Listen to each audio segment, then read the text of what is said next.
지난주에 시험 보시느라 고생하셨습니다. 다시 한번 감사드립니다. 너무 걱정하지 마시고 다 잘 보셨어요. 다 잘 보시고 가만히 봤더니 틀리신 분들이 제가 문제를 냈는데 잘 못 내서 틀린 것 같아요. 근데 또 어떤 분 또 맞으셨어. 그래서 제가 문제를 더 신경 써서 다 맞게 내야 되는데 조금 헷갈리게 좀 틀리게 낸 건 제가 잘못했고, 여러분이 문제 나중에 답안지 봤을 때 틀린 부분에 대해서 나 틀렸네가 그렇게 생각하지 마시고, 문제 낸 사람이 잘못 내, 원래 아는데 원래 맞는데 문제 낸 사람이 헷갈리게 내서 그런 거다 이렇게 생각하시면서 점수에 대해서 이렇게 크게 신경 쓰지 마시고 다시 한번 이렇게 확인만 해주세요. 그 점수에서도 나는 억울해요 하시는 분들은 저 전사님한테 우기세요. 나 억울하다고. 전사님 줄지 안 줄지 모르겠는데 나만 틀린 게 아니라 딴 사람도 다 틀렸고 맞은 사람도 다 맞았어요.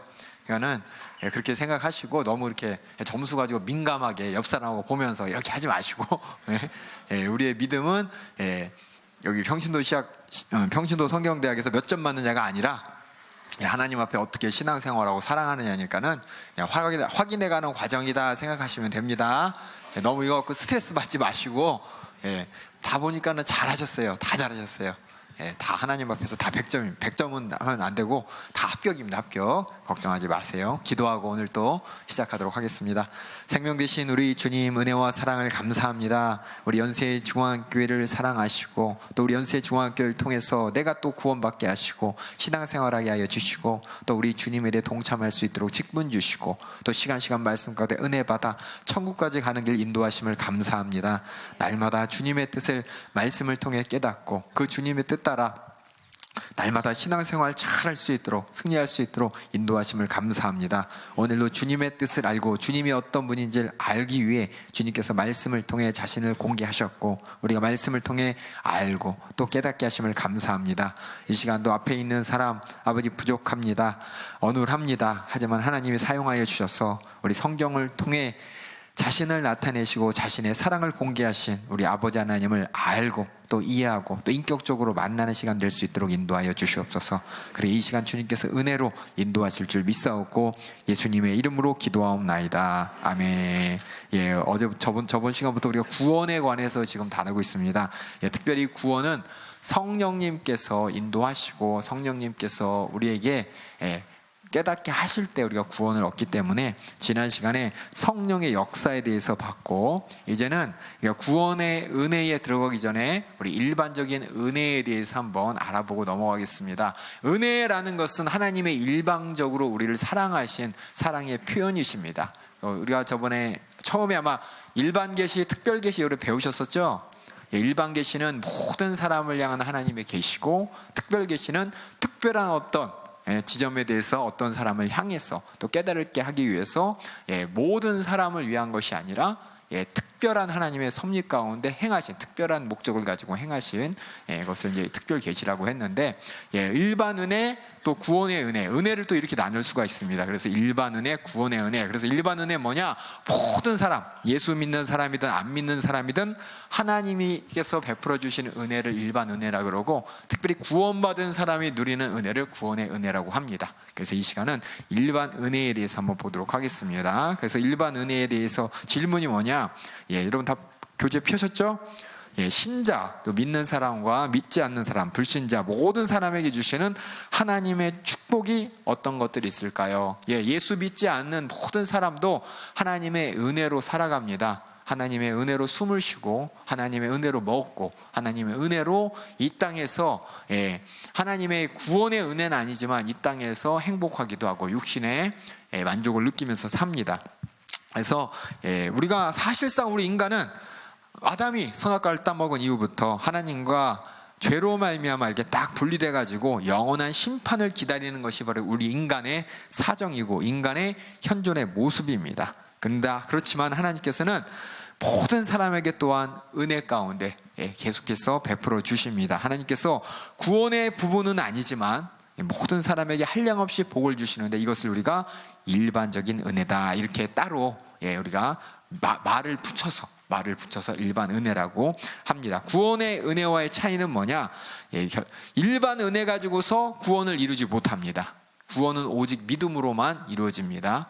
근데 다른 종교에서는 이 구원도 일반의 은혜로 해석하면서 구원의 은혜랑 별반 차이 없이 얘기합니다. 그래서 천주교나 또 다른 종교에서도 열심히 뭐예요? 선덕을 쌓으면 열심히 내 노력으로 열심히 우리가 다 죽으면 다 하나님께서 사랑이신데 지옥 보내겠냐? 이렇게 얘기하면서 모든 사람에게 구원이 이루어질 것이다 라고 하면서 일반적인 은혜와 또 구원의 은혜를 혼용하면서 또 사람 듣기 좋으라고 얘기하는데, 성경은 분명하게 구원의 은혜와 일반적인 은혜를 나누고 있습니다. 그래서 구원의 은혜와 차이로 일반적인 은혜는 일반적인 은혜 가지고서 우리가 천국 가고 하나님의 자녀가 되고 영생을 얻는 구원을 이루지는 못합니다. 하지만 일반적인 은혜는 믿는 자나 믿지 않는 자나 모두 하나님께서 베풀어 주시는 축복입니다.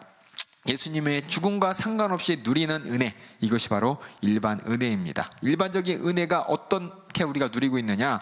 일단 육체적인 영역으로 우리 인간이 이 세상에 모든 것을 이용하면서 계속해서 죽을 때까지 살아갑니다.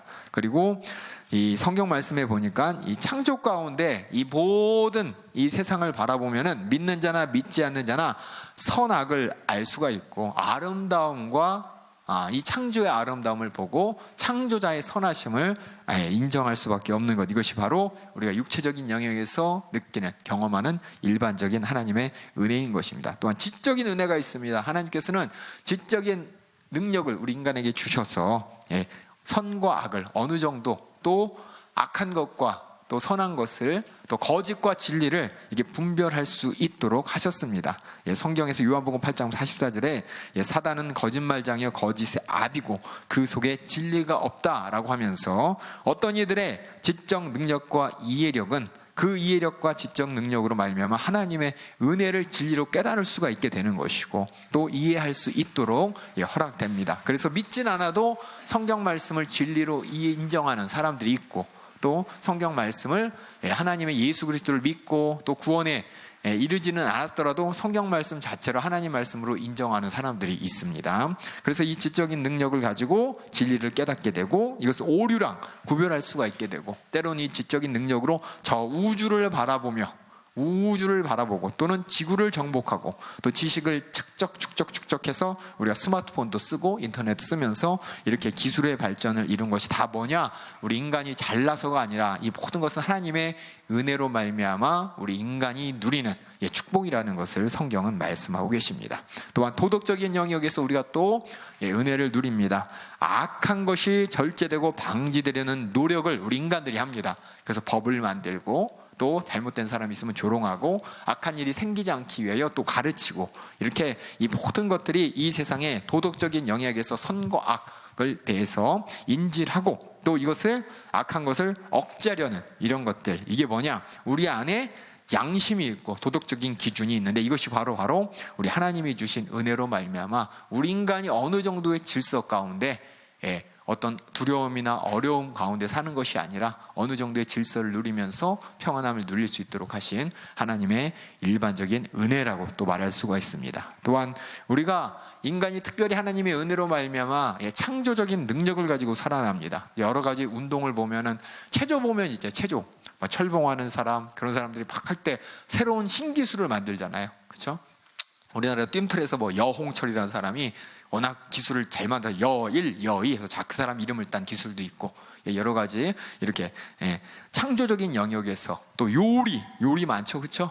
어떤 음식 보기만 해도 맛있고, 때로는 새로운 요리, 요새 먹는 거 그렇죠? 먹방이 아주 유행이라, 그렇죠? 먹는 요리 같은 걸 보면서 새로운 음식을 만들고 많은 사람이 먹고 또 유행하고 먹고 싶어하고, 또 예술적인 영역에 의해서 여러 가지 예술적인 작품들을 보면서 우리가 아름다움 또 심미적인 이 만족을 느끼는, 이것도 바로 하나님의 은혜로 말미암아 우리가 누리는 축복입니다. 또한 이 세상에서도 이 가족이라는 것을 통해서 하나님께서 인간의 행복을 누리게 하시고, 정부라는 이 나라라는 것을 통해서 인간의 절서를 움직이는, 이렇게 나라가 있고 가정이 있는, 이것도 하나님의 은혜라는 것을 우리가 성경을 통해 알 수 있습니다. 또한 믿음의 영역에서 우리가 또 구원은 받지 못하지만은 은혜를 누리는 부분이 있습니다. 예수님께서 이 세상에 사역하는 동안 많은 사람을 고쳐주셨습니다. 때로는 죽은 사람을 살려도 주셨습니다. 그 많은 사람을 고쳐줬을 때 고침받은 사람, 죽었다가 산 사람, 그들이 천국 갔을까요? 지옥 갔을까요? 몰라요. 그렇죠? 그 사람 예수님께서 직접 만져주고 고쳐줬다고 해서 그 사람이 다 천국 가나요? 아닙니다.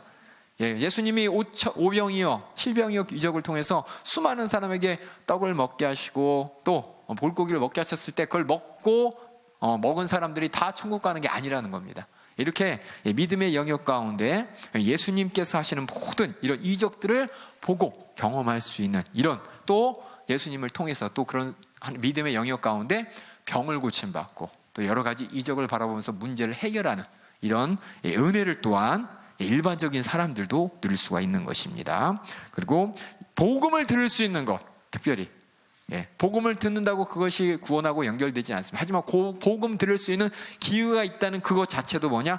은혜라는 겁니다. 우리가 이 세상에 사는 게 어떤 사람들은 그래요. 아니, 예수님께서 왜 이순신을, 우리 하나님께서는 왜 저런 세종대왕같이 훌륭한 사람들을 예수 믿지 못해서 그 사람들은 다 지옥 갔죠. 어떻게 이 사람 이런 얘기하면 막 사람들이 싫어하죠, 우리나라 사람들은. 하지만 성경 말씀을 비춰볼 때 예수 믿지 않으면 지옥 가는 겁니다. 아무리 이 땅에서 위대한 업적을 쌓아도 그것이 하나님 앞에서 의의가 되는 것이 절대 아닙니다. 그렇지만 그래서 뭐라 그러냐, 아니 그렇게 훌륭한 사람들을 지옥 보내는 하나님을 내가 어떻게 믿냐고 라고 하는데, 그 사람들 보기 전에 우리가 지금 여기서 정말 복음을 들을 수 있다는 이게 정말 은혜인 것이에요. 은혜.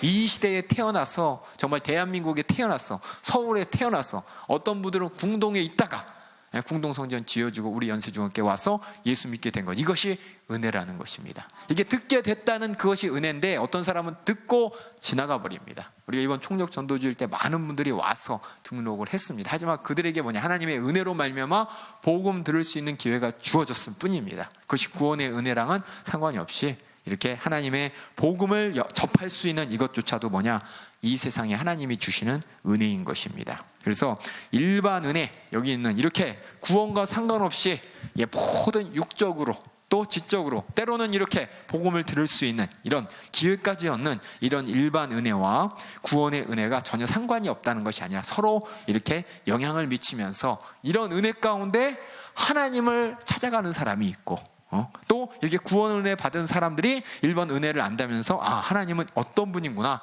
하나님께서 참 질서의 하나님이시구나, 창조자 하나님이 우리를 끝까지 포기하지 않으시고 이렇게 어떻게든 책임져 주시는구나, 큰 은혜 가운데 믿는 사람이든 믿지 않는 사람이든 다 살아갈 수 있는 하나님의 은혜가 참 충만하구나 라고 하면서 내가 받은 구원과 나를 구원하신 하나님을 더 잘 사랑할 수 있게 되기 때문에, 이것이 제가 말씀드릴 때는 일반 은혜와 구원 은혜로 이렇게 나눌 수가 있습니다 라고 하지만, 이 가운데 일반 은혜를 통해서 우리가 구원의 은혜가 더 감사하게 경험될 수가 있고, 구원의 은혜를 통해서 일반 은혜를 바라보면서 내가 받은 구원의 은혜를 더 뜨겁게 알 수 있는, 이렇게 상호 보완적이고 상호 관계를 맺는다는 것을 여러분이 꼭 알아두시기 바랍니다. 절대로 일반적인 은혜, 이 은혜 가지고서 구원받을 수는 없습니다. 이것만 여러분이 잘 알고 계시면 됩니다. 일반적인 은혜로 말미암아 사람 마음 바꿀 수 없습니다. 참된 회개의 믿음으로 인도하지 못합니다. 죄를 억제할지라도, 맞아요, 세상의 법을 가지고, 그렇죠? 관습을 가지고, 질서를 가지고 죄를 막을 수 있지만 우리 안에 있는 죄에 대한 근본적인 부분을 해결할 수가 없습니다. 불신자들, 믿지 않는 사람의 어떤 행동들도 하나님께 인정받지 못했습니다. 때로는 불신자들이 믿는 사람보다 더 큰 일반 은총을 받습니다. 그래서 부자도 되고, 그래서 발명가도 되고, 그래서 많은 사람에게 칭찬도 받고 그렇습니다. 그렇다고 해서 그들이 구원받는 거랑은 전혀 상관이 없다는 것을 여러분이 알아보시고, 이런 일반적인 은혜에 대해서 하나님께서 그럼 왜 이런 일반적인 은혜를 모든 사람에게 베풀어 주시냐? 우리가 결국 일반적인 은혜를 통해서 하나님을 이해할 수 있고 하나님께 찾아올 수 있도록 하기 위해서입니다. 그래서 구원받은 자들을 속량하기 위해서라는 것입니다. 그래서 하나님께서 일반적인 은혜 가운데 하나가 뭐냐? 하나님께서 베드로 후서, 우리가 아는 3장 9절 10절 보면은 예수님께서 금방 오셔야 되는데 오지 않는 이유가 뭐냐? 한 사람이라도 더 구원받기를 원하는, 하나님께서 길이 참으신다고 표현이 되어 있습니다. 이것이 뭐냐? 믿지 않는 사람들에게까지 주어진 하나님의 은혜인 것입니다. 이런 인생이라는 시간이 있다는 것이 은혜예요. 은혜. 예수 믿을 수 있는 기회가 있다는 것이 은혜. 이것이 바로 은혜, 일반적인 은혜입니다. 로마서에서도 보면은 예수님께서 하나님께서 심판을 딱 바로 아담이 선악과를 먹은 다음에 한 것이 아니라 긴 시간을 두고 인류를 구원하기 위한 구원의 계획을 세우시고 예수를 통해 이루시고 성령을 통해 그 소식을 전케 하시는 이 구원의 모든 여정들이 또한 뭐냐? 바로 하나님께서 길이길이 참으시면서 길이길이 기다리시는, 누구를 위해서? 모든 사람들이 복음 듣고 예수 믿기를 원하는, 모든 사람들이 누리는 바로 일반적인 은혜라는 것을 여러분이 아시고, 이런 일반적인 은혜는 바로 많은 사람들이 구원받기를 원하는, 이것이 하나님의 뜻이라는 것입니다. 또한 이 일반적인 은혜를 통해서 하나님의 선하심과 하나님의 자비하심을 나타내서 하나님을 모르지만, 하나님이 어떤 분인지 모를지라도 하나님께서 하나님이 자비로우시다는 것을 결국은 알아내고 하나님께서 은혜로 우리를 상대하신다는 것을 알려주기 위한 것입니다. 또 이런 일반적인 은혜를 통해서 법이나 제도나 이런 걸 통해서 또한 하나님의 공의를 우리가 알 수가 있고, 또 이 창조주, 피조, 이 모든 세계를 바라보면서 우리가 창조된 이 세상, 우주의 세상, 또 때로는 그 과학기술을 보면 저 미시적인 세상, 이 세상에 어떻게 그냥 다 먹고 살고, 이 조그만 벌레부터 시작해서 저 커다란 사자부터 코끼리까지, 또 인간은 또 우주에서 여러 가지 활동을 보면서 참 하나님께서 대단하시다라는 것을, 하나님의 영광을 나타내는 것이 바로 일반적인 은혜를 통해서 우리가 알 수 있는 것입니다. 그럼 일반적인 은혜, 이 은혜에 대해서 우리는 어떻게 알아야 되느냐? 첫 번째는 일반적인 은혜가 받았다고 해서 구원되지 않는다는 거, 아까 말씀드렸지만 이분을 꼭 확실하게 구별하시고, 두 번째는 믿지 않는 사람들이 선한 행동을 한다고 해서 우리가 그것을 악한 것으로 취급해서는 안 된다는 겁니다. 예를 들어서 이런 얘기 합시다. 어쩌면 되게 민감한 부분일지도 모르겠는데, 동성애자들, 또 저 절에서 저 도 닦으시는 분들, 그분 돌아가서 죄송합니다. 이게 열심히 이제 종교 생활하시는 그런 분들이 세상에 착한 일 많이 합니다. 불의도 돕고, 그런 부분에 대해서 그것까지도 싸잡아가면서 악하다고 그들을 취급하면서 그들을 그렇게 미워하는 마음으로 바라보면 절대 안 되는 겁니다. 그게 이제 첫 번째고, 예를 들어서 더 극단적인 예로 동성애자들이 착한 일 많이 해요. 많이 하는 동성애자들이 있다고 칩시다. 동성애는 악하지만은 동성애자가 행하는 선한 일들, 뭐 그런 것들까지 우리가 악한 것으로 취급하면서 거부할 필요는 없다는 것입니다. 그리고 또 어떤 분들은 그럼 뭐야 이상하게 쳐다보는데, 이걸 잘 구분하시라는 거예요. 죄와 은혜에 관해서 구분하시라는 거예요. 그 사람들이 누리고 그 사람들이 하나님으로부터 받은 여러 가지 재능을 통해서 또 이 세상에 좋은 일을 하는 경우도 있습니다. 우리가 그것을 사용하는 경우도 있어요. 그러니까 그런 부분까지도 우리가 거부하거나 그 부분까지 악한 것으로 취급해서는 안 된다는 것입니다. 그 다음에 일반적인 은혜의 교리는 우리 마음을 움직여서 뭐냐, 결국 하나님께서 이렇게 한 사람이라 돌아오기를 바라고, 어떻게든 인간에게 약속하신 축복을 그래도 끝까지 철수하지 않으시고 생육해라, 번성해라, 다스려라, 이 말씀 그대로 우리 모든 사람들이 죄악 가운데 있지만 누리게 하시는 그런 하나님의 은혜를 깨닫게 하고 더 하나님께 감사할 수 있도록 하는 것이 바로 일반적인 은혜를 통해 우리 하나님을 알아가는, 하나님을 인정하는 마음가짐이고 모습이라는 것을 알아두시면 되겠습니다. 일반적인 은혜에 대해서 이제 아시겠죠? 제가 이렇게 설명하지만 시험에 나오는 그런 저 뒤에 복습 문제 있죠? 그거 잘 보시면 돼요. 그걸 잘 보시면 되고, 저는 그거를 이렇게 다른 부분에 대해서 편하게 여러분 알아듣도록 설명하도록 하겠습니다. 자, 이제 이렇게 해서 일반적인 은혜도 이제 구원의 은혜에서 되게 보겠는데, 구원의 은혜에 보면 성경에 여러 가지 단어들이 나옵니다. 하나님이 우리를 선택하셨다, 부르셨다, 우리를 거듭나게 하셨다, 회개케 하셨다, 의롭게 하셨다, 양자 삼으셨다, 또 우리를 거룩하게 인도하신다, 우리를 온전하게 보존하신다. 우리 인생 가운데 어떻게 보면 우리 인생이 마감되면 우리 인생의 고난을 다 벗어나고 이제 천국에 가는 거잖아요. 이것도 하나님의 구원의 은혜인 것이고, 또 그 안에서 우리가 하나님 앞에서 온전하게 영광스러운 모습으로 주님 앞에 나아갈 그 모습으로 우리를 바꿔주신다. 여기까지 구원에 대한 모든 성경에 보면 여러 가지 언어들이 있는데, 이런 언어들에 대해서 한번 설명할 때 왜 이렇게 구원이라는 한 가지로 구원받았습니다 하고 딱 끝나면 좋은데 여러 가지 단어를 왜 쓰냐? 우리가 구원에 대해서 오해하면 안 되기 때문에 그런 것이고, 구원에 대해서 더 잘 알아야 우리가 하나님과의 인격적인 관계의 부분을 확실하게 알 수 있기 때문에 그렇습니다. 그냥 구원받았네, 대부분 그래요. 우리 믿는 사람들, 예수 믿었다, 교회 다닌다는 사람이 나 구원받았으니까 끝이야 라고 하면서 구원받았다는 구원이란 한 단어로 모든 걸 그냥 세상 말로 쇼 붙이려고 그러고, 세상 말로 그냥 다 끝났다고 해버리는데, 성경에 보면 그 구원이라는 것이 한 번에 딱 이렇게 돼가지고 이렇게 되는 게 아니라, 구원 안에는 하나님과 인격적인 이런 수많은 관계들이 계속 맺어지고 있다는 것을 성경은 얘기하고 있습니다. 그래서 이렇게 여러 가지 단어들을 써가면서 하나님께서는 우리의 구원이 하나님과의 관계에 어떤 일이었는지를 하나하나 설명하기 때문에 우리가 하나님 앞에 인격적으로, 지적으로, 또 감정적으로, 의지적으로 어떤 관계를 맺어가면서 우리가 하나님과의 믿음의 관계를 유지시키고 또 그것을 발전시키는지를 성경은 말하고 있는 것입니다. 어떤 사람들은 이걸 쭉 하면서 이게 바로 믿음의 단계야, 하나님께서 맨 처음에 우리를 선택하시고 그 다음에 부르신 다음에 거듭나게 하시고 회개케 하시고 의롭게 하시고 양자 삼으시고 그 다음에 우리를 거룩하게 인도하시고 보존하시고 우리 인생이 마감되면 나중에 부활의 영광스러운 몸을 만드실 거야 라고 하면서 이거를 너는 어느 단계야? 이게 물어본 사람이 있어요. 너는 여기야? 난 아직 여긴가 봐.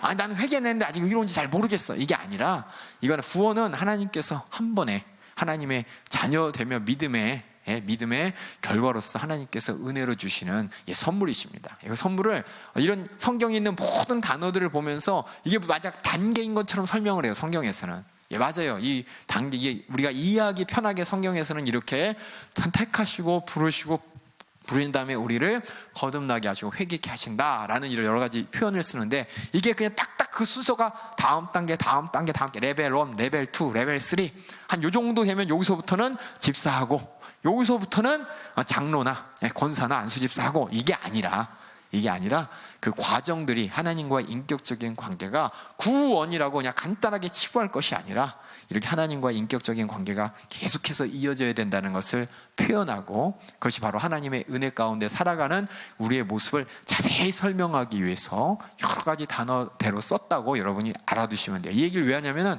성경에서 어떤 분들은 이걸 논리적으로 다 썼어. 성경의 구절에 보니까 요거 다음에 요거고 요거 다음에 요건데 다른 구절에 보면 요거니까 요 사이에 끼워놓고 하면서 이 순서를 쭉 쓰시는 분이 있어요.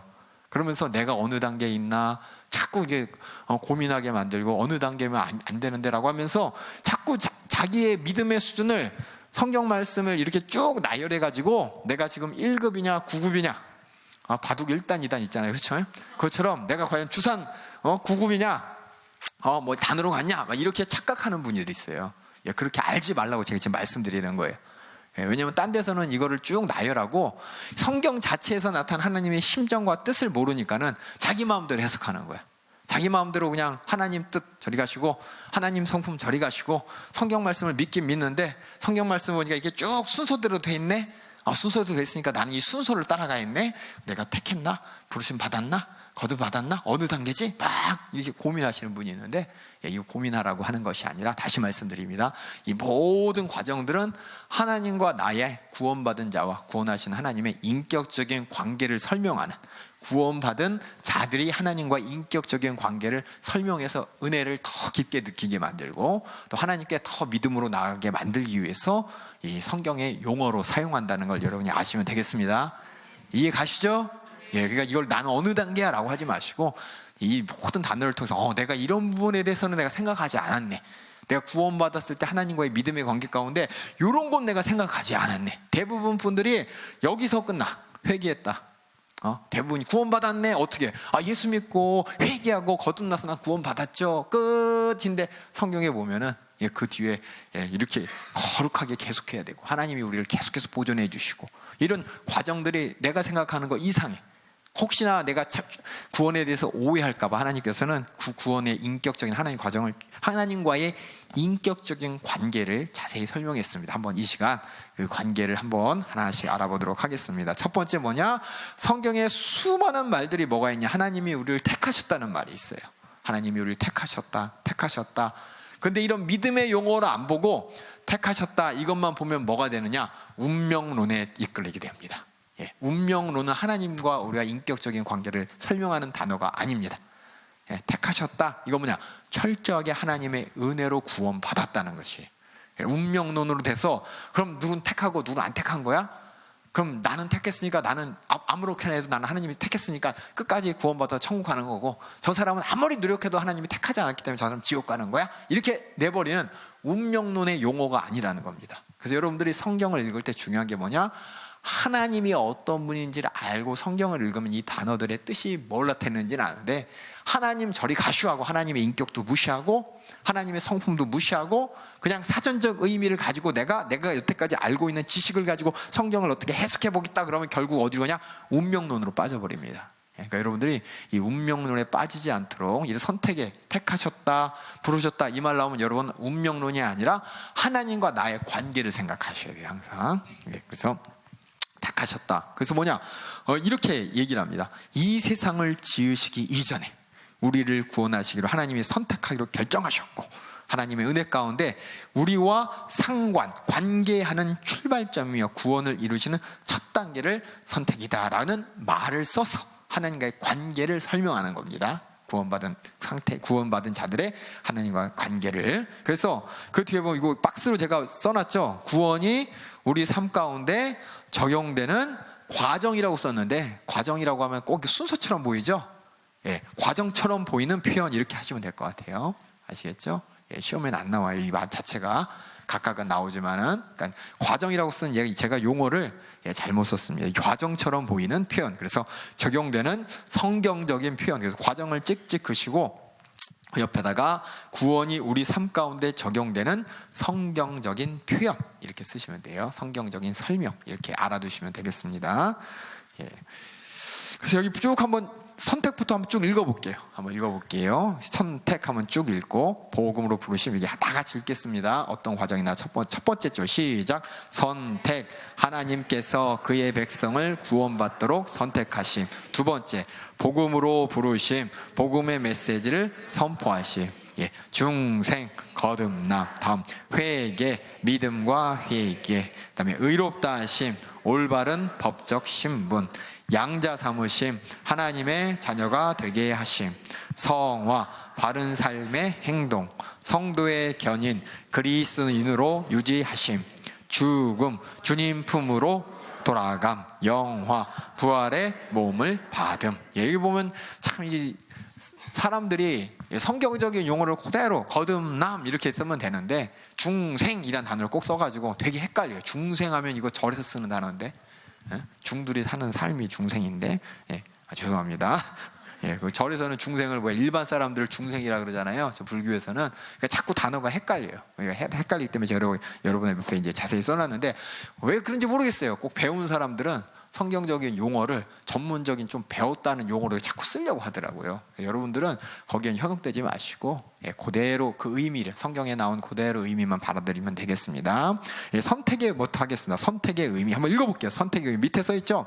선택의 의미 시작. 하나님께서 누군가의 공적 때문이 아니라 하나님의 주권적이고 선하신 뜻 때문에 이루어지는 구원을 강조하는, 표현하는 단어. 선택했다 이 말은 선택받은 자가 할 수 있는 게 아무것도 없잖아요. 그렇죠? 선택받은 사람은 그냥 가만히 있다 그냥 선택했기 때문에 이렇게 선택당한 거예요. 그게 뭐냐? 우리가 구원은 우리가 열심히 뭔가 구원받기 위해서 뭔가 해서 한 게 아니라 하나님께서 하셨다는 겁니다. 그것을 표현이 바로 선택이란 뜻입니다. 근데 이걸 잘못 이해하는 사람들이, 아니 하나님께서 선택하셨다면 안 선택한 사람도 있고, 선택했다면 그 선택이 꼭 하나님께서는 실패하지 않기 때문에 선택한 사람은 끝까지 이루어지는 이 모든 구원받냐 구원 안 받냐는 다 예정된 거 아니야? 그래서 예정론에 대해서 얘기하는데, 예정에 대해서 얘기한 게 아닙니다. 우리 밑에 이제 성경에서 얘기하는, 왜 그런 말이 나오나 한번 구절을 한번 바라볼게요. 로마서 8장 28절에서 30절 한번 읽어보겠습니다. 시작. 우리가 알거니와 하나님을 사랑하는 자 곧 그 뜻대로 부르심을 입은 자들에게는 모든 것이 협력하여 선을 이루느니라. 하나님이 미리 하신 자들로 또한 그 아들의 형상을 본받게 하기 위하여 미리 정하였으니 이는 그로 많은 형제 중에서 맏아들이 되게 하려 하심이니라. 또 미리 정하신 그들을 또한 부르시고 부르신 그들을 또한 의롭다 하시고 의롭다 하신 그들을 또한 영화롭게 하시니라. 이것만 보면은 어떻게 느껴지냐? 하나님께서 정한 다음에, 부르신 다음에 의롭게 하시고 영화롭게 하시고, 이런 구원의 어떤 단계와 순서 가운데 모든 것이 이루어지는데, 첫 번째는 정해야 되는구나, 정하지 않으면 안 되는구나 이러면서 나는 갑자기 생각이 확 바뀌면서 뭐냐? 나는 그럼 예정된 건가? 나는 선택받았나? 대부분 교회에서는 뭐냐? 선택받았다고 이렇게 얘기하죠. 그럼 참 다행이다라고 하면서 하나님께 감사하는 마음을 가져야 되는데, 거꾸로 밖을 바라보면서 저 사람들은 선택받지 못했네, 참 안 됐네, 이렇게 생각하면서 하나님의 은혜보다 내가 선택받았다는 내 교만과, 어떻게 보면 내가 딴 사람들과 특별하다는 어떤 특별 의식을 가지고 딴 사람을 무시하는 데 이 단어를 쓰는 거예요. 그렇게 쓰면 안 된다는 겁니다. 그래서 이 쓰는 이유가 뭐냐? 로마서 8장 28절 30절 요것만 보면 안 돼요. 항상 말씀드리지만 조직신학 공부하고 성경하는 사람이 꼭 이 부분만 보니까 맨날 실패하는 거야. 앞뒤를 보게 되면은 앞뒤 내용이 뭐냐? 하나님께서 우리를 선택하신 예정 가운데 어떤 사람은 선택하고 어떤 사람은 안 선택했다, 이 얘기가 아닌 거예요. 이건 뭐냐? 전적인 하나님의 은혜를 강조하기 위해서 이 문장을 쓴 것입니다. 그렇기 때문에 여러분들이 이 은혜를 받은, 은혜로 구원받은 이것에 대한 강조가 바로 로마서에서 얘기하는 건데, 엉뚱하게 이 구절만 딱 따가지고 이렇게 모든 것은 예정돼 있어, 택하셨어, 택하신 나는 어쨌든 이렇든 저렇든 난 끝까지 구원받은 사람이야, 왜냐 하나님의 뜻을 한번 정하면은 변치 않으시니까 라고 하면서 자기 맘대로 막 살면서 내가 구원받았다, 인격적인 하나님과의 구원의 관계가 아니라 그냥 내 주장대로, 내 고집대로 내가 오해하는 이런 상태가 되는 것입니다. 그래서 여러분들이 성경을 볼 때 항상 앞뒤 전체적인 맥락을 잘 알고 보셔야 됩니다. 뒤에 사도행전에 보면은 이렇게 써 있어요. 바울과 바나바가 비시디아 안디옥에서 전도를 하면서 이렇게 말했어요. 작정된 자는 다 믿더라, 이렇게 합니다. 작정된 자, 그럼 작정되지 않은 자는 믿지 않았구나, 이것이 아니라, 이 말은 바울이 로마서에서 보면 야곱을 택하고 에서를 버렸다. 여러분들 이 로마서 여러분 이제 나올 거예요. 도전 성경 속으로 시험에 나올지 안 나올지 모르겠지만 로마서 내용이라서 얘기하는데, 보면은 하나님께서 택하셨다는 내용을 야곱하고 에서를 통해 얘기합니다. 구약에 보면 하나님께서 야곱과 에서 중에 누굴 택했습니까? 야곱을 택했죠. 그것이 뭘 얘기하려고 하나님께서는 택했다는 이 내용을 창세기 안에 넣어놨고, 그것을 로마서에서 왜 얘기합니까? 하나님께서 이렇게 택하는 거야 라는 말이, 그럼 난 택한, 그게 아니라 하나님의 은혜 가운데 모든 것이 이루어지고 하나님이 주권자라는 거예요. 그러니까 내가 내 마음대로 구원 받겠다고 이게 하는 게 아니라, 하나님의 은혜 가운데 하나님이 택하신 하나님의 주권 안에서, 그러니까 내가 할 수 있는 게 아무것도 없고 하나님이 주권자라는 걸 강조하기 위해서 하나님이 택했다라고 표현하는 건데, 이것을 오해하면 안 된다는 겁니다. 그래서 이 바울이 로마서에서 보면은 결국 뭐냐? 네 에서가 잘나서, 에서가 행위가 옳아서, 하나님께서 야곱이 행위가 옳아서, 야곱이 하나님이 보실 때 참 정직하고 그래서 뽑았다는 게 아니에요. 야곱의 인생을 가만히 보면은, 야곱이 창세기 같이 들으신 분은 알겠지만은 야곱이 신앙생활 맨 처음 시작한 게 언제부터일까요? 에서한테 팥죽 팔 때부터? 이렇게 아버지한테 이렇게 축복 안수 받을 때부터? 진짜 신앙생활 제대로 시작한 게 언제냐면은 약복강에서 이렇게 맞을 때부터? 근데 진짜 거기서 조금 했어. 진짜는 어디냐? 한참 뒤에. 그 약복강을 딱 건넜어요. 그쵸? 현도뼈 다쳐가지고 형의 무서운 칼날라 무서워가지고 하나님께 기도하고, 하여튼 어떻게든 안 죽어보려고 매달렸잖아요. 매달려서 이스라엘의 이름을 얻고 환도를 쳐서 쩔럭쩔려서 그 약복강을 건넜을 때 에서가 볼 때 참 불쌍해가지고 치던 칼을 뽑아가 넣고 안아줬잖아요. 안고 이제 다시 인도했잖아요.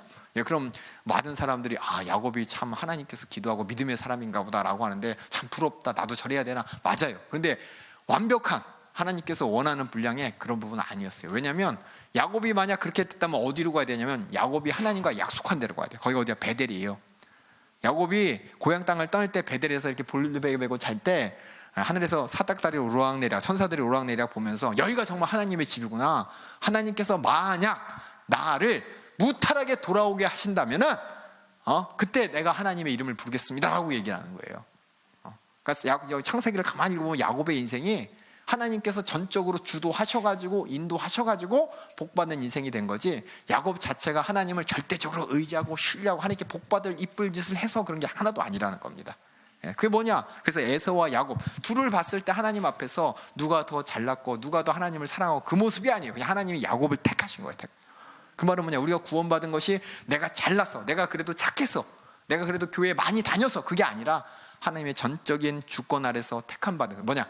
은혜를 강조하는 겁니다. 은혜. 하나님의 은혜로 구원받았다는 걸 강조하기 위해서 이렇게 택하심을 이런 작정된 대로 다 믿었더라 라고 하면서 바울의 생각, 바울의 모든 구원에 됐을 때 항상 뭐냐? 택하시고 택하시고 택하시고. 이 말은 뭐냐? 참 우리 힘으로 된 거 하나도 없다. 하나님의 은혜다. 하나님의 은혜다. 하나님의 은혜다. 하나님께 은혜 받은 내가 은혜 받았다는 것을 고백하게 하기 위해서 계속 택하셨다 택하셨다 이런 편을 쓰는 겁니다. 그래서 밑에 밑줄 보면 밑줄 보시면 하나님이 우리를 구원하고 부르신 이유는 뭐 때문에? 우리가 잘나서가 아니라 전적인 하나님의 은혜라는 것입니다. 그래서 베드로도 이 단어를 잘 써요. 택하심을 입은 자들에게, 또 택하신 족속. 이것이 뭐냐? 이스라엘 하나님이 택하실 때 그냥 이스라엘은 어쩌다가 하나님께 은혜로서 택하심을 받은 거예요. 어떤 사람은 그래요. 아니 왜 하나님께서는 이스라엘 택했대? 좀 이쪽 저쪽 한반도 쪽에 와가지고 저 김씨 문중이나 이씨 문중이나 누구 하나 택해서 이쪽에서 이렇게 하시지 왜 그쪽에서 하셨대? 라고 얘기하는 사람이 있는데, 하나님께서 왜냐? 우리는 그때 그래도 백의 민족이었고 뭐 어쩌고저쩌고 막 얘기를 해. 우리나라의 잘난 점을. 근데 그게 잘나서 택한 게 절대 아니라는 겁니다. 하나님께서 그냥 은혜로 택하시고 그 택하시는 과정을 통해서 우리에게 하나님이 어떤 분인지 보여준 것입니다. 그래서 이 모든 것이 뭐냐? 하나님의 은혜다. 하나님의 은혜다. 이렇게 돼 있는 거예요. 이렇게. 여러분들이 그래서 작정에 대해서 부르심을 받았다, 택하심을 받았다. 요 밑에 보면 요한계시록에는 기록되지 못한 자들이 있다. 이런 얘기 보면 무섭잖아요. 그렇죠? 근데 나는 하나님께 택함 받아서 구원받았어. 얼마나 큰 은혜예요. 그렇죠? 그러니까 하나님과 나의 관계를 생각하셔야 돼. 선택했다. 그럼 누구는 하나님께서 버렸다는 얘기인가? 그럼 내 운명은 하나님께서 천국 보내기로 나를 운명 졌기 때문에 난 아무렇게나 살아도 되네. 이런 운명론으로 빠지지 마시고 이 단어를 통해서 하나님과 나 사이의 은혜의 관계를 확인하고 그렇게 믿음의 관계로 들어가길 주님의 이름으로 부탁드리겠습니다. 그래서 B번 볼게요. 그래서 신약성경은 선택에 대한 가르침을 뭐 때문에?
예, 잠깐 우리 앉으신 분들은 우리 복습 한번 하겠습니다. 복습 문제 제가 질문할 때 여러분이 한번 답해 보세요. 책 보시면서.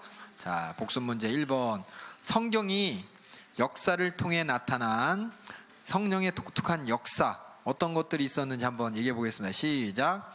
능력, 생명, 섬김을 주심, 정결하게 하심, 계시하심, 하나가 되게 하심. 이게 성경 전체를 통해서 성령의 하시는 역사를 한번 분류해봤습니다. 두 번째, 신자와 불신자 모든 사람들에게 주신 하나님의 축복 일반 은혜는 어떤 것들이 있습니까? 육체의 영역. 시작. 자연을 이용하고 창조 안에서 선한 것을 볼 수 있게 하셨습니다. 지적인 영역은 시작. 진리를 깨닫게 되고 발명하고 발견하고, 또 도덕적인 영역에서는 악을 절제하고 양심으로 도덕적 기준을 반영하고 법을 만들고, 창조적 영역에서는 아름답고 또 존중하게 만들고, 또 사회적 영역에서는 가족을 주시고 또 정부를 통해서 질서를 유지케 하시고, 믿음의 영역은 시작. 병자를 고치시고 복음을 듣게 하십니다. 이게 복음을 듣게 하신다는 이것이 일반 은혜입니다. 일반 믿지 않더라도 구원받지 못하더라도 그들에게 주어진 하나님의 은혜입니다. 그 다음에 세 번째, 하나님은 언제 왜 우리를 선택하셨나요? 언제 선택하셨어요? 미리 만세 전에. 왜 선택하셨나요? 아들의 형상을 본받게 하기 위하여. 자, 택함을 받지 못한 사람도 있습니까? 네? 아이고 죄송합니다.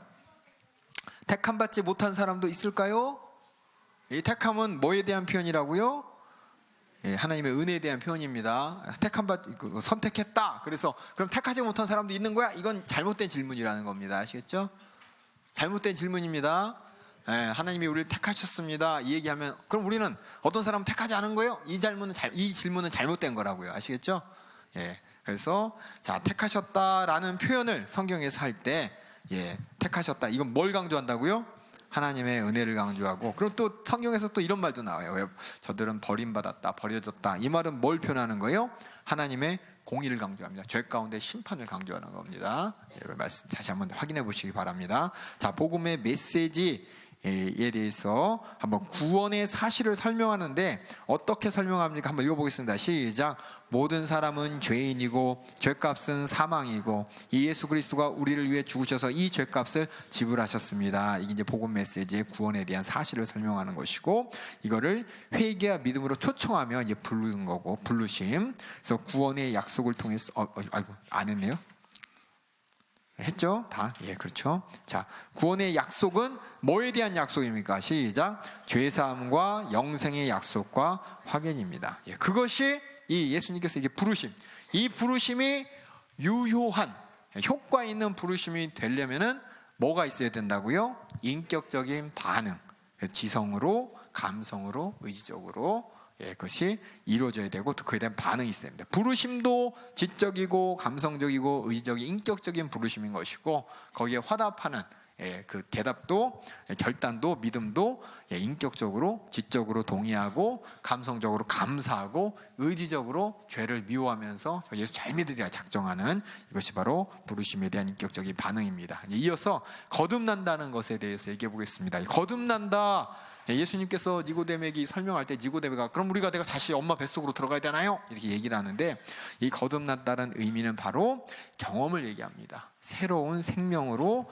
하나님께서 우리에게 부여하심은 우리가 경험하는 하나님의 신비스러운 하나님께서 하시는 행위이십니다. 그래서 거듭났다는 것은 거듭났다. 아기가 거듭날 수 있나요?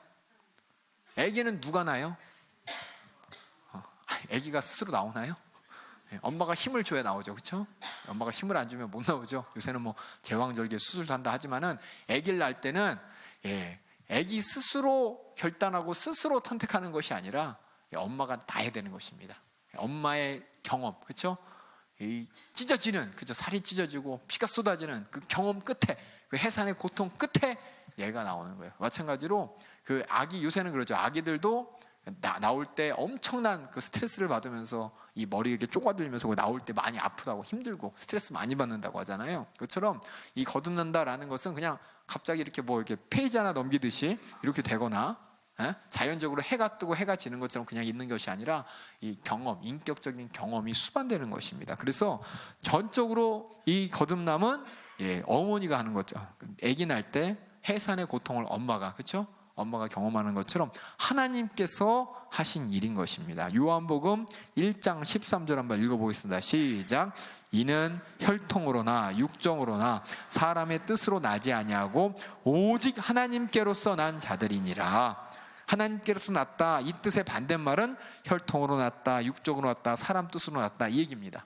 다시 말해서 하나님께로 났다, 이것은 뭐예요? 사람 뜻대로 되는 것도 아니고 사람의 감정대로 되는 것도 아니고 사람의 어떤 혈통대로 되는 것이 아니라 전적인 하나님의 은혜라는 뜻입니다. 요한복음 3장 5절에 어떻게 나야 된다고 써 있습니까? 시작.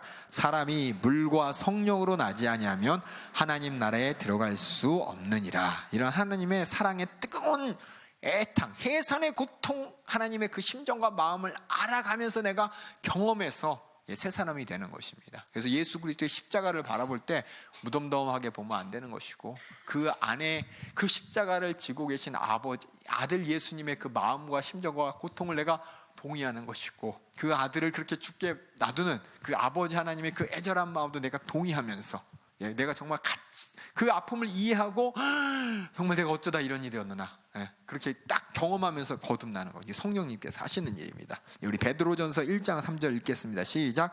찬송하리로다 우리 주 예수 그리스도의 아버지 하나님이 그 많으신 긍휼대로 예수 그리스도의 죽은 자 가운데서 부활하심으로 말미암아 우리를 거듭나게 하사 산 소망에 있게 하시며, 이게 뭐냐? 성부 하나님과 성령께서 거듭나게 하시는데 내가 하는 게 아니라 하나님이 하시는 것입니다. 여러분이 그것을 인정하시면 되겠습니다. 그래서 아까 유효적 소명과 거듭남, 유효적 소명은 인격적으로 예수 믿어, 구원받아, 그 설명하고 또 내 감정을 토로하고 의지를 담아서 얘기했을 때 거기에 내가 뭐예요? 거듭남을 통해서 구원을 받습니다. 그래서 그 소명에 내가 빵에서 화답할 때 이 빵하는 이 경험이 바로 거듭납니다. 그래서 진리의 말씀으로 우리를 낳으셨느니라. 이 진리의 말씀은 지식적인 말씀이 아니라 인격적인 말씀입니다. 그래서 유효적 성부 하나님께서 우리에게 능력으로 말씀하시고, 그래서 성부 하나님과 성령께서 우리 속에서 능력으로 역사하셔서 우리를 인격적으로 반응할 수밖에 없도록 우리에게 하시는 그 역사가 거듭남입니다. 그래서 베드로가 고넬료 가족들에게 복음을 전했을 때 설교하는 동안 성령께서 말씀을 듣는 모든 사람들에게 임하셔서, 그래서 그 말씀의 말씀을 통한 하나님의 인격적인 그 부르심을 듣게 하시고 그것을 반응하게 하셨습니다. 그래서 이것을 뭐냐? 불가항력적 은혜라고 합니다. 하나님께서 유효적으로 그 백성을 부르시고 새 생명을 주심으로 그 믿음으로 응답할 수밖에 없게 하심. 그 하나님의 그 관건 앞에 사람의 목소리를 들리는 것이 아니라 하나님의 목소리를 들리면서 내가 대답하면 안 될 그런 마음과 심정과 그런 인격을 갖게 하는, 이것이 뭐냐? 하나님께서 주시는 불가항력적 은혜라고 합니다. 그래서 하나님의 구원은 하나님의 절대적인 은혜로만 가능한 것이지, 그 은혜로 없이 내 힘으로 되는 게 절대 아닙니다. 거듭남의 본질은 뭐냐? 성경 전체를 보지만은 이게 이해가 안 가요. 지식으로 이 글로 다 안 돼요. 설명으로 다 안 돼요. 이게 신비적이란 말을 썼는데 이건 뭐냐면은 전인격적인 거, 인격적인 그 뭐랄까, 글로 안 되고 어떤 학문으로 설명이 안 되는 것입니다. 요한복음 3장 8절 다 같이 읽어보겠습니다. 시작. 바람이 임의로 불매 내가 그 소리를 들어도 어디서 오며 어디로 가는지 알지 못하나니 성령으로 난 사람은 다 이러하니라. 그래서 이게 설명을 하고 싶은데 안 되니까는 뭘로 설명하냐면 내 인격으로 설명하는 거예요. 학문으로 설명하는 게 아니라, 어떤 감정만으로 설명하는 것이 아니라, 윽박 지르는 것이 아니라 인격으로 경험하는 것입니다. 그래서 전인격적인 영향입니다. 고린도후서 5장 17절에 예수 믿게 되면 그런즉 누구든지 그리스도 안에 있으면 새로운 피조물이라 이전 것은 지나갔으니 보라 새 것이 되었도다 라고 하면서 전인격적인, 새 것 하니까 겉만 새 것이 아니라 새 사람이 되었어요. 노래도 하죠. 죄를 완전히 미워하는 사람, 하나님의 사랑을 인정하고 하나님의 사랑에 화답할 수밖에 없는 사람, 이렇게 사람이 확 변하는 새 사람이 되는 것이 바로 인격이 변하는 게 새 사람이라 그래서 피부가 싹 벗겨서 애기 피부가 되고 대머리가 막 머리가 나가지고 풍성해지고 이런 게 아니라 우리 인격이 변화된다는 거죠. 새로운 사람이 된다는 겁니다. 순간적으로 일어나기 때문에 때로는 스스로 자각하지 못할 때도 있어요. 성령을 통해서 보이지 않는 방법으로 순간적인 변화가 있었고, 또 점차로 전 행동이나 습관에서 변해가는 과정이 나타나기 때문에 하나님을 기쁘시게 하는 마음이 계속해서 진해지는 이런 현상입니다. 또 어떤 사람 또 인식할 수도 있습니다. 그래서 구원을 위해, 왜냐하면 맨 처음에 성령님 경험하고 그 사람 경험한 사람은 처음 경험한 걸 이게 뭔지 잘 모를 때가 있어요. 하지만 또 경험할 수도 있습니다. 그래서 구원을 위해 마음을 다해 그리스도를 의지하기 시작해서 막 기도하고 싶고, 교회 오고 싶고, 예배 드릴 때 감사하고, 죄의 용서, 내가 용서받았다는 확신이 확실하게 있고, 영적 생활을 시작하기 때문에 말씀 보고 기도하고 예배하고 순종하고 전도하고, 어떤 사람은 가만히 있다가 일순간에 이렇게 변하기도 합니다.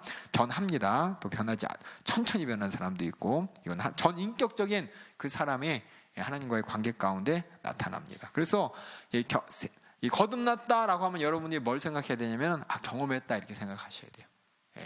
여러 번 저도 말씀드렸어요. 장금이가, 그쵸? 수락관 나인 테스트 볼 때, 그쵸?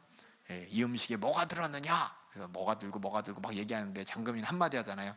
홍시 맛이 나서 홍시가 들었다고 합니다. 아니, 설명을 해봐, 설명을. 딴 애들은 이거는 뭐가 들었고 이건 졸였고 막 유창하게 단맛이 몇 프로고 신맛이 뭐가 쓴맛도 나고 어쩌고저쩌고 하는 거 보니까 이게 분명히 홍시가 들어간 게 분명합니다. 뭐가 들어갔으나 재료를 막 설명하는데 장금이 딱 한마디 하죠. 홍시 맛이 나서 홍시 맛이 났다 그러는데 뭐라고 더 설명을 합니까? 그랬더니 네 말이 맞다 그래갖고 저 1등 했죠. 그것처럼 이처럼 우리가 예수 믿고 경험하는 것이, 성령님을 경험하고 또 하나님 말씀 가운데 하나님의 은혜를 경험하고 거듭나는 것은 체온이 어느 정도 올라가고 심장박동수가 어떻게 변하고, 이게 외적인 것으로 보여지는 것이 아니라 내 안에 하나님 때문에 기쁘고 하나님 때문에 감사하고, 정말 죄와 저주와 이 지옥 사정에 정말 몸서리치는데 정말 천국 백성이 되었다, 그 안도함과 안위함과 그 행복함이 바로 이 거듭났다는 이 표현입니다. 그래서 거듭남은 구원에 이르는 믿음 이전에, 그러니까 구원, 10번 보세요. 10번. 거듭남은 사실상 이걸 뭐 이전이다 이유다 할 수 없지만은, 성경 말씀을 바라볼 때 구원에 이르는 믿음, 그 믿음을 갖는 그 경험을 통해서 내가 하나님과의 관계가 시작되는 거예요. 믿음이 뭐냐면 내 의지가 아닙니다.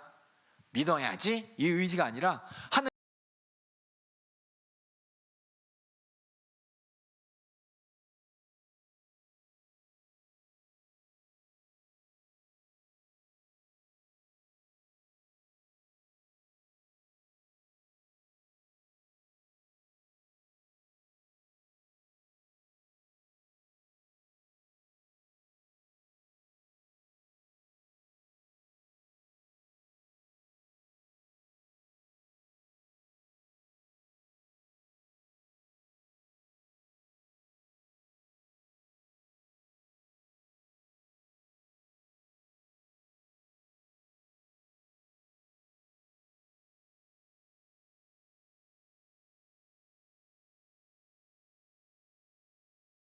들어가려면 믿음 있는 사람이 들어가잖아요. 그렇죠? 그래서 이 구절을 가만히 볼 때 하나님 나라는 회심에서 그리스도인이 될 때 들어가기 때문에 그 회심과 동시에, 그렇죠? 그리스도인이 되는 그 중간 과정이라고 하죠. 과정. 그러니까 어떻게 보면 먼저 시작됐다고도 할 수 있어요. 그래서 이 과정을 거듭난 것을 얘기합니다. 그래서 이전이라고 한 얘기가 뭐냐면 거의 동시지만 이런 과정을 지나가야 때문에, 과정이 있기 때문에 제가 그 물음표를 딱 쳤습니다. 사도행전 16장 14절에는 주께서 그 마음을 열어 바울의 말을 청종케 하신지라. 하나님 아버지가 우리 안에서 역사하지 않으면 다시 말해서 하나님이 우리를 낳으면, 거듭나지 않으면 스스로의 힘으로는 그리스도께 올 수 없다는 것입니다. 그래서 거듭난 것은 누가 거듭나는, 내가 하는 거예요? 하나님이 하시는 거예요? 하나님이 하시고, 그때부터 진정한 믿음이 생활, 그리스도인으로서의 자기가 내 자아 정체성이 시작되는 것입니다. 그래서 영적으로 죽은 상태, 하나님께 응답할 수 없는 상태의 해결은 오직 하나님께서 시작하셔야 돼요. 생명을 주셔서 시작하게 하셔야 합니다. 그래서 에베소서 2장 3절 4절 한번 읽어보겠습니다. 시작. 긍휼에 풍성하신 하나님이 우리를 사랑하신 그 큰 사랑을 인하여 허물로 죽은 우리를 그리스도와 함께 살리셨고, 그래서 죽은 우리를 살리시는, 이것이 거듭나는 성경의 다른 표현이고 또 우리의 믿음의 생활의 시작입니다. 우리 골로새서 2장 13절 읽겠습니다. 시작. 또 너희의 범죄와 육체의 무할례로 죽었던 너희를 하나님이 그와 함께 살리시고 우리의 모든 죄를 사하시고, 이 살리셨다는 이 경험이 있고 경험을 얘기합니다. 그래서 예수 그리스도를 구세주로 믿으면 우리는 어떤 사람이죠? 믿고, 즉 믿은 후 죽으면 당신은 거듭나게 됩니다. 이렇게 말하세요. 믿고 그 다음에 거듭납니다 라는 말은 틀렸다는 겁니다. 내가 믿고 그 믿음으로 거듭났다, 그 얘기는 꼭 내가 한 것 같잖아요. 그렇죠? 내가 믿어서 거듭났다, 그게 틀린 것이고, 거듭나야 비로소 믿음 생활이 시작하는 것입니다. 그 표현을 쓰려고 합니다. 그 표현 때문에 합니다. 그래서 믿음을 가진 이후의 결과로서 거듭났다는 것이 아닙니다. 거듭나온 바로 새로운 삶의 시작의 과정이고 삶의 변화가 아닙니다. 삶이 변한 게 아니라 존재가 변한 거예요. 존재가. 삶은 이렇게 쭉 이어지는 거잖아요. 그렇죠? 그게 아니라 삶의 변화 이전에 탁 순간적으로 일어나는, 거듭난 이후에 믿게 된다는 것을 성경은 계속해서 말하게 됩니다. 그리스도의 믿음을 갖게 되면 비로소 내가 거듭났지만 잘 몰라. 근데 믿음을 갖게 되면 내가 거듭났구나, 이제 인정하게 되는 것입니다. 무슨 얘기인지 아시겠어요? 예? 내가 거듭난 다음에 믿음 생활을 시작하고, 믿음 생활을 시작함으로 말미암아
표현을 뭐라고 썼냐? 요한복음 1장 12절 읽어보겠습니다. 시작. 영접하는 자 곧 그 이름을 믿는 자들에게는 하나님의 자녀가 되는 권세를 주셨으니, 여기 있는 그 이름을 믿는 자, 그 이름을 믿는 자는 뭐냐면 위에서 마귀가 믿고 니고데모가 믿고 아그리파가 믿는 믿음하고 틀린 믿음이에요. 그래서 뭐냐? 영접이라는 단어까지 썼죠. 영접, 완전 나의 구세주로 인정을 하면서, 구세주기 때문에 그 말씀에 주님이기 때문에 100% 순종하겠다는 의지까지 포함된 것입니다. 그래서 히브리서 7장 25절에는 어떻게 썼는지 한번 읽어보겠습니다. 시작. 그러므로 자기를 힘입어 하나님께 나아가는 자들을 온전히 구원하실 수 있으니 이는 그가 항상 살아서 저희를 위하여 간구하심이라. 그래서 자기를 힘입어 하나님께 나아가는 자들, 그래서 힘입어 까지 가야 되는 겁니다. 그래서 박스 한번 읽어볼게요. 밑에 네모 시작. 구원에 이르는 믿음의 정의. 시작. 한 살아있는 사람으로서 죄사함과 하나님의 영생에 대하여 알고 인정하며 이를 위해서 예수 그리스도를 개인적인 신뢰 바탕에서 의지하는 것, 전인격적으로 인정하는 게 바로 믿음인 것입니다. 그래서 여러분의 믿음이 지적인 알아, 인정해, 넘어서서 인정하기 때문에 그 말씀에 순종해야 될 사람이고, 인정하기 때문에 예수님을 내 구주로 받아들여가지고 완전히 예수님으로 말미암아 인격적으로 신뢰하는 것, 이게 바로 구원에 이르는 믿음의 정의입니다. 그래서 이런 믿음이 뭐냐? 바로 회개까지. 회개가, 그런 믿음이 있기 때문에 회개가 되는 거예요. 회개가 바로 그 진짜 인정하고 동의하고 정말 내 모습을 낱낱이 하나님 앞에 내보이면서 내 죄를 드러내놓고 맡기는 거냐. 믿으니까 맡기는 거죠. 믿으니까는 죄를 내놓을 수가 있는 것입니다. 믿으니까 죄를 내놓으면 해결할 거라고 인정하기 때문인 것이고, 그래서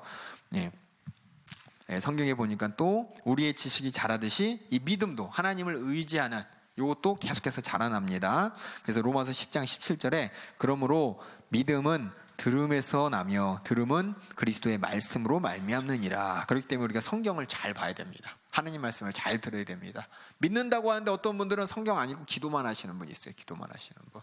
기도하고 내 마음대로 믿어요. 내 마음대로. 내가 이만큼 믿었으니까 이 믿음이 하나님께서 봐주시겠지. 성경 하나님 말씀이나 근거 없어요. 그냥 자기가 그냥 생각했던 그 방법대로 그냥 계속 금식도 해요. 금식도 많이 하셔. 매일매일 금식하셔. 기도도 매일매일 하셔. 그래서 말하냐 행동 보면 성경하고 전혀 상관없고 딴 얘기하고 싶어. 이런 분들이 많으셔요. 근데 그래서 성경은 뭐냐? 성경 그대로 믿어야 됩니다. 그래서 그 믿어야 될 때도 뭐냐? 성경 말씀 이런 거를 헷갈리면 안 돼. 이 말씀을 하나님이 왜 쓰셨냐까지 알고 이제 따라가야 되는 겁니다. 그거 모르니까는 자꾸 여기서 나는 어느 단계야? 난 몇 급이야? 구원의 몇 급이야? 상, 중, 하 중에 어느 정도 왔어? 이런 얘기 하는 거 절대 안 되는 겁니다. 그래서 이 성경을 통해서 하나님 말씀을 통해서 하나님의 뜻을 알고 하나님의 성품을 알고 하나님과의 인격적인 관계를 계속해서 말씀을 통해 알아가야 되는 겁니다. 그래서 그리스도 안에 나타난 하나님의 성품에 대해 알면 알수록 우리는 그리스도를 더 신뢰할 수 있게 되는 것이고 하나님을 더 잘 인정할 수 있게 됩니다. 참된 지식은 믿음을 점점 강하게 합니다. 그래서 믿을 만한 증거들을 성경을 통해서 확인해야 됩니다. 이 믿음과 회개는 동시적으로 일어납니다. 회개가 뭔지 한번 다시 읽어보겠습니다. 시작. 죄로 인한 참된 애통과 단념이며 그것을 멀리하고 그리스도께 순종하며 신실하게 살려는 그 행함까지 사는 게 회개입니다. 회개는 믿음과 마찬가지로 전인격적인 행위입니다. 똑같이 하나님과의 관계 가운데 하나님을 향하여 믿음이고 죄를 향하여서는 회개인 것이에요. 하나님이 거룩하신 분이죠. 거룩하신 분이기 때문에 하나님을 생각하면 항상 뭐냐? 죄가 반대부에 있습니다. 거룩과 죄가 반대에 있기 때문에 나는 뭐냐? 거룩함만 생각하면 안 되고 거룩함만 생각하다 보면 내가 어디 있는지 몰라. 그래서 항상 죄도 바라봐야 돼. 죄를 바라보면서 내 거룩을 지켜야 되기 때문에 회개가 필수적인 것입니다. 그래서 회개는 지적인 동의, 죄는 나쁘다는 거 알고 감정적으로 이 죄 때문에 내가 얼마나 불쌍한 사람이었는지를 애통하면서 이 죄를 미워하는 것이고 또 내가 다시 죄를 짓지 않겠다는 개인적인 의정의 결정까지 이렇게 있는 거. 그래서 죄를 끊고 대신에 그리스도에게 순종하는 삶으로 살리는 의지의 결단까지 있는 게 회개인 것입니다. 그래서 회개는 구원을 얻기 위한 순종의 종류나 일정 기간 변화해야 된다는 조건이 아니라 회개, 그럼 난 이번에 회개하려고 3일 금식하기로 했어. 3일 금식해가지고 회개를 이렇게 만들어 가야지. 그게 아니라 결단하는 거예요. 결단하는 거. 예, 그래서 죄로부터 완전히 돌이키는 마음의 전인격적인 행위를 얘기합니다. 죄를 이기기 위해서 금식해서 내가 금식을 통해서 죄를 조금씩 빼야지. 그게 아니에요. 예? 금식을 통해서 죄를 이렇게 나는 완전히 이기기라고 마음을 딱 먹은 거고, 금식하면서 하나님께서 주신 힘으로 확인하는 겁니다. 이렇게 잘 아셔야 돼요. 그래서 양심의 가책 이것만으로 회개 아닙니다. 의지가 없기 때문에 인격적인 것이 뭐냐면 결단까지 가야 돼요. 그 양심의 가책만 있다고 회개가 아닌 것입니다. 의지가 없기 때문에. 그래서 믿음과 회개, 하나님을 향하여 믿음, 죄에 대해서는 회개, 이 동시에 일어나는 것이 바로 구원인 것입니다. 바울은 자신의 복음의 사역을 어떻게 소개했는지 한번 읽어볼게요. 사도행전 20장 21절 시작. 유대인과 헬라인에게 하나님에 대한 회개와 우리 주 예수 그리스도에 대한 믿음을 증거한 것이니라. 그래서 회개와 믿음이 같이 있다는 것을 사도행전을 통해서 우리가 발견하게 되고, 히브리서에도 있습니다. 히브리서에서도 6장 1절에 보면은 그리스도의 도의 첫 기본 요소가 뭐냐? 죽은 행실로부터 돌이키는 회개와 하나님을 향한 믿음이라고 얘기를 했습니다. 그래서 회개와 믿음은 항상 동시에 있기 때문에 우리는 항상 말씀 끝나고 믿음에 기도할 때 회개가 수반되는 거죠. 예, 회개. 그래서 회개하라. 어떤 교회는 회개 얘기하지 말자고, 좋은 그냥 얼마나 부담스럽냐고, 죄에 대해서 얘기하지 말고 그냥 긍정적인 걸로 나가자고 하는데, 그러려면 죄에서 돌이켜야 되는 거예요. 성경에서 하나님 말씀이 그렇게 얘기하고 있기 때문에 우리 연세중앙교회가 성경 말씀 그대로, 그래서 마귀가 싫어하는 거예요. 마귀가 싫어하는 거예요. 자기의 정체가 나타나니까, 죄의 정체가 나타나니까. 예, 그래서 이 회개와 믿음은 동시에 진행돼야 되는 것입니다. 비록 믿음 또는 회개만 언급했을지라도 각각의 다른 면을, 전 성경에 보면은 어떤 성경 보면 믿음만 되고 써 있고, 어떤 성경 보면 회개만 써 있는데요. 앞뒤를 잘 읽어보세요. 그럼 회개가 전제된 믿음을 얘기하는 것이고, 믿음이 전제된 회개를 얘기하는 것인데, 항상 같이 가는데, 그냥 어떤 데서는 믿음만 있으면 그 구절만 쭉 뽑아서 읽고 믿으면 됩니다라고 하고, 어떤 데서는 또 회개만 쭉 회개면 충분합니다라고 하는데, 항상 같이 간다는 걸 여러분이 성경 전체를 통해서 확인하고 제가 알려드리는 겁니다. 그래서 회개 없는 믿음의 필요성을 전하는 것은 온전한 복음이 아닙니다. 그래서 영접 기도는 회개와 믿음이 같이, 그것을 회심이라고 합니다. 회개와 믿음을 같이 순간입니다. 그래서 이 믿음과 회개가 일시적인 것이 아니라, 또 믿음과 회개는 삶을 통해서 계속됩니다. 회개 한번 끝나는 거야. 죄에서 돌이키면 끝난 거 아니에요? 아니에요. 죄에 대해서 돌이킴이 계속 날마다 회개해야 됩니다. 그래서 예수님께서 우리에게 기도 가르쳐 주실 때, 예수님께서 우리에게 가르쳐 주신 기도는 우리가 기도할 때마다 그렇게 하라는 거죠. 한 번만 하고 하지 말라는 게 아니죠. 기도할 때마다 하라는 거죠. 기도할 때마다 하라는데 뭐냐? 우리가 우리 죄를 사하여 주신 것 같이 우리 죄를 사하여 주옵시고, 죄에 대한 이 용서, 죄에 대한 회개가 항상 해야 된다고 예수님이 주기도문을 통해 알려주셨고, 또 계시록 3장 19절에 물은 내가 사랑하는 자를 책망하니 징계하니 그러므로 내가 열심을 내라 회개하라 라고, 사랑하는 자, 하나님이 사랑하는 자는 믿음 있는 자죠. 그렇죠? 믿음 가운데 주님의 자녀된 자잖아요. 그 자에게 열심을 내서 믿음 생활, 믿음만 가져라가 아니라 회개하라고 분명히 써 있습니다. 그래서 우리는 날마다 회개해야 되는 것이고, 이 평생에 우리가 믿음을 가지고 살아야 되는 것입니다. 그래서 믿음과 회개는 동시에 계속. 인정하시죠? 예. 그 다음에 7번 보겠습니다. 7번 하다 끝나겠네요. 자, 7번 끝날 텐데. 자, 칭의라는 말이 있어요. 어려운 말로. 이 칭의롭다 하시. 이 의롭다 하시는 말이 있을 때 하나님께서 우리를 의롭다 하셨어요. 로마서 8장 30절 다시 한번 우리 다 같이 읽어보겠습니다. 그 밑에 있죠? 보이시죠? 한번 시작. 또 미리 정하신 그들을 또한 부르시고, 부르신 그들을 또한 의롭다 하시고, 의롭다 하신 그들을 영화롭게 하셨느니라. 밑에 보면 칭의 믿음에 대한 하나님의 응답. 하나님은 뭐라고 얘기하셨냐? 갈라디아서 2장 16절 읽겠습니다. 시작. 사람이 의롭게 되는 것은 율법의 행위에 난 것이 아니요 오직 예수 그리스도를 믿음으로 의롭게 되는 거예요. 그렇죠? 믿음으로 의롭게 되는 겁니다. 의롭게 되는 게 주체가 뭐냐면 내가 아니라 하나님이세요. 내가 의롭게 되는 것이 아니라 하나님이 의롭다고 하시는 겁니다. 그래서 칭의가 무슨 뜻이냐? 그 위에 다시 위로 올라가. 굵은 줄 첫 번째 한번 읽어볼게요. 굵은 줄 밑에 보면은 제가 읽어볼게요. 우리의 믿음에 응답하셔서 하나님께서 우리의 죄가 사함받았다고 실질적으로 선언하는 하나님의 율법과 관련된 우리의 관계에 대한 법적인 선언이 필요합니다. 이게 칭의.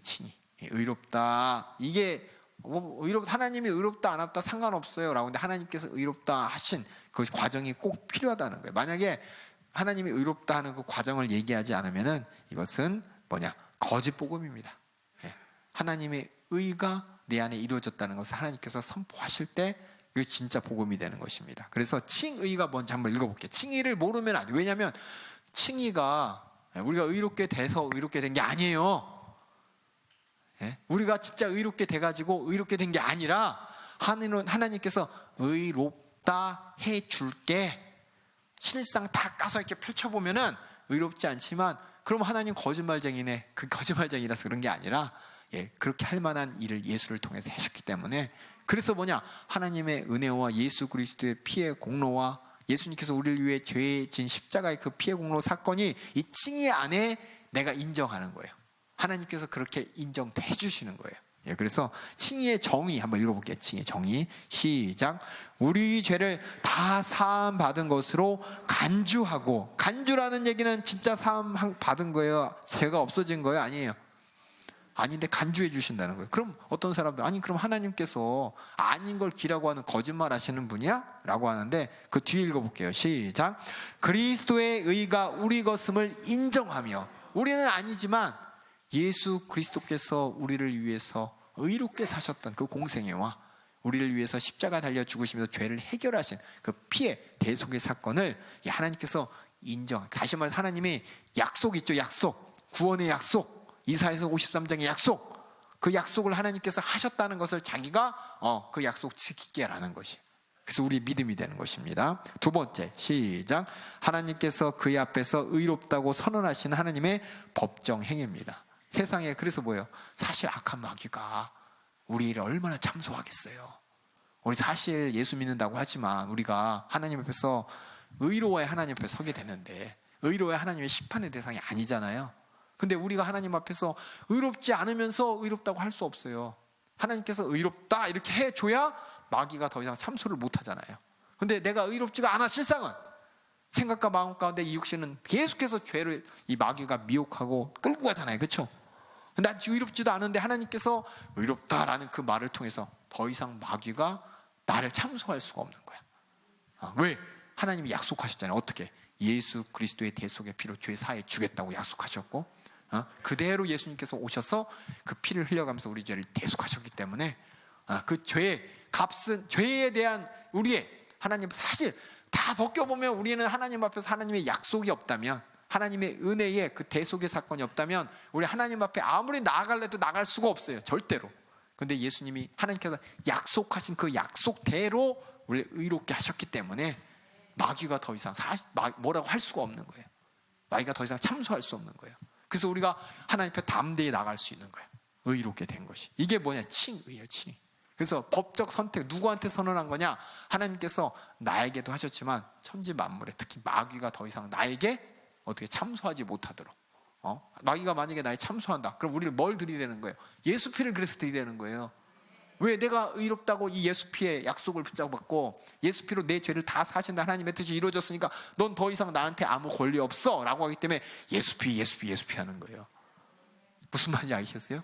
주문이라서 예수 피 하는 거 아니에요. 예수 믿기 때문에 예수 피가 뭔가 깨끗하고 구결하고 뭔진 모르지만은 뭐 예수 피 다 마귀가 뭐 떠나가고 그게 아니라 그 약속이 예수 피로 이루어졌기 때문에 그 예수 피로 내가 의롭게 되는 그 의롭다함을 입었다. 하나님이 갑자기 의롭게 되었다가 아니라 그런 약속을 하셨고 약속을 이루셨고 그 약속이 내게 이루어졌기 때문에 나는 예수 피를 들이내면서 의로워진 내 모습. 더 이상 마귀가 나를 점령할 수 없는 그 약속 가진 것을 딱 보여주기 때문에 내가 법적으로 더 이상 누구도 뭐라고 할 수 하나님의 법 앞에 하나님을 이렇게 선언하셨고 약속하셨고 이루셨기 때문에 더 이상 마귀가 어떻게 할 수 없다는 상태를 선언한 것입니다. 그래서 우리를 의롭게 만드시는 것 이것이 의롭다고 선언하는 것이에요. 그래서 로마서 8장 33절 34절 읽어보실게요. 시작. 누가 능히 하나님의 택하신 자들을 송사하리요 의롭다 하신 이는 하나님이시니 누가 정죄하리요. 내가 의로워서 마귀가 나에게 더 이상 힘을 쓰는 게 아니라 하나님이 의롭다 하셨기 때문에 약속대로 나를 의롭게 하셨고 약속을 가진 자는 구원받은 자이기 때문에. 그래서 밑에 보면은 칭의의 뭐냐, 죄가 없다고 선언한다고 해서 죄가 있다. 정죄와 칭의가 반대인 거예요. 그러니까 정죄할 수가 없는 거예요. 더 이상 마귀가 칭의가 됐기 때문에. 그래서 죄인임에도 불구하고 이게 지금 하나님께서 보시기에 의롭다고 하신 선언한다는 의미고. 그래서 뭐냐, 법적인 절차와 상관이 있는 것입니다. 다시 말해서 마귀의 참소 얘기하네요. 참소. 우리가 거듭났다 이 얘기는 뭐냐면 우리가 뭐예요? 하나님을 향해서, 그렇죠? 나의 모든 믿음이 하나님 앞에 하나님 인정하는 믿음의 사람이 되었다. 나의 인격이 하나님을 향했다라고 하잖아요. 그렇죠? 했는데 인격이 하나님께 향했다고 해서 내가 온전하게 의로워진 것은 아니지만은 선언하는 거예요. 꽝꽝꽝. 세상에서도 판사가, 그렇죠? 이 사람이 죄가 있는데, 그렇죠? 죄가 있는데 판사가 꽝꽝꽝 쳐서 죄 없다. 그럼 죄 있지만 세상에서 아무도 뭐라고 할 수 없잖아요. 마찬가지로 하나님께서 꽝꽝꽝 친 거예요. 꽝꽝꽝 친 거. 그래서 더 이상 누구도 뭐라고 할 수 없는, 이것이 바로 우리의, 그래서 은혜인 거예요. 그래서 은혜. 만약에 내가 죄가 없어서 내 무죄인 게 드러났기 때문에 야 거봐 나 죄 없잖아 라고 한다면은 내 의의가 나타나죠. 하나님은 당연히 공의의 하나님으로서 심판하신 것 뿐이고 나는 의로운 것이고 나는 그래서 의롭다는 자격이 있다는 그 뜻이지만, 그 칭의는 뭐냐면 자격이 없지만 하나님께서 꽝꽝꽝 네 죄는 예수가 다 담당했기 때문에 네 죄가 대속됐기 때문에 없는 것으로 하고 네 죄를 속죄되었으니 너는 네 죄를 네가 해결한 게 아니라 예수가 해결했기 때문에 죄가 없다고 꽝꽝꽝 선언한 것입니다. 이것이 바로 우리의 은혜인 것이 은혜. 그래서 이 구원의 과정에 다 보면은 의롭게 하심, 정말 하나님과의 인격적인 관계 가운데 내가 죄 있지만 정말 나는 참소당할 수밖에 없지만 예수 그리스도의 피의 은혜로 날 의롭게 하신 그걸 바라볼 때 얼마나 감사해요. 감사한 마음과 정말 마귀 계기가 달려들 때마다 예수 피 딱 들어대고 정말 항상 나는 자격 없는 이 구원을 내가 받아 누릴 수 있다는 것이 얼마나 하나님 앞에 감사한 거예요. 이게 바로 믿음인 것입니다. 이것이 구원받은 우리의 하나님과 인격적인 관계를 쭉 설명하는 것입니다. 그래서 여기까지 하고 다음에 또 이어서 하겠습니다. 이 시간 다 같이 합심으로 기도하실 때 하나님, 내가 받은 구원 정말 내가 받을 수 있는 자격이 있어서 그런 것이 아니라 전적으로 하나님의 은혜입니다. 여러 가지 용어를 통해서 내가 어떻게 구원받았는지 하나님 깨닫게 하심을 감사합니다. 이렇게 나에게 자세히 설명하시면서 하나님이 주신 은혜 망각하지 않고 내가 받은 구원의 가치 내가 망각하지 않도록 주님 인도하여 주시옵소서. 우리 다 같이 주여 삼창하고 기도하시겠습니다. 주여 주여 주여. 신앙생활 영적 생활의 승리자가 되게 도와주옵소서. 우리 주님에게 믿음 주시옵소서. 주님 뜻 이루게 도와주옵소서.